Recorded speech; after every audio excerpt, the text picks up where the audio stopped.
Bharatiya Janata party ఆవిర్భావ దినోత్సవ సందర్భంగా మెట్పల్లి మండలంలోని వేంపేట గ్రామంలో పార్టీ సీనియర్ కార్యకర్త గడ్డం సాయిరెడ్డి పార్టీ జెండా ఎగురవేశారు.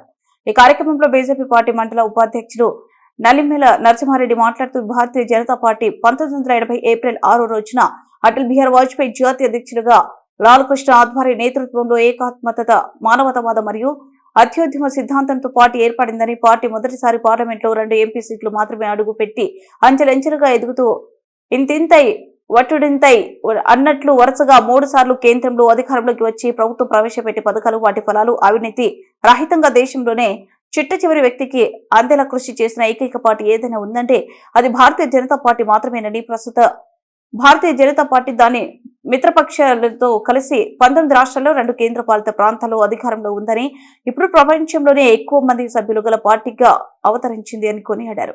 ఈ కార్యక్రమంలో బీజేపీ నాయకులు గాజంగి రామస్వామి, దొంగిసారం లచ్చయ్య, పల్లికొండ గంగనరసయ్య, నల్ల రవీందర్ రెడ్డి, పెద్ద శ్రీనివాస్, గడ్డం లింగారెడ్డి, జోగి హరీష్, జల్ల ఉపేందర్ యాదవ్, గాజంగి సంతోష్ తదితరులు పాల్గొన్నారు.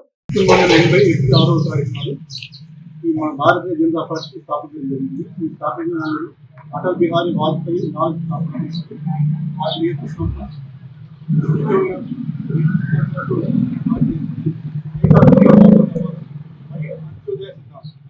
ముఖ్యమైన ఈ పునాదుల పైన ఏర్పడ్డది. అంత్యోదయ సిద్ధాంతం అంటే మన భారత ప్రభుత్వం ఏ పథకాలు ప్రవేశపెట్టినా కానీ వాటి ఫలాలు దేశంలోని చిట్ట చివరి వ్యక్తికి కూడా అందేలా ఉద్దేశంతో ఈ అంత్యోదయ సిద్ధాంతంతో ఏర్పడింది.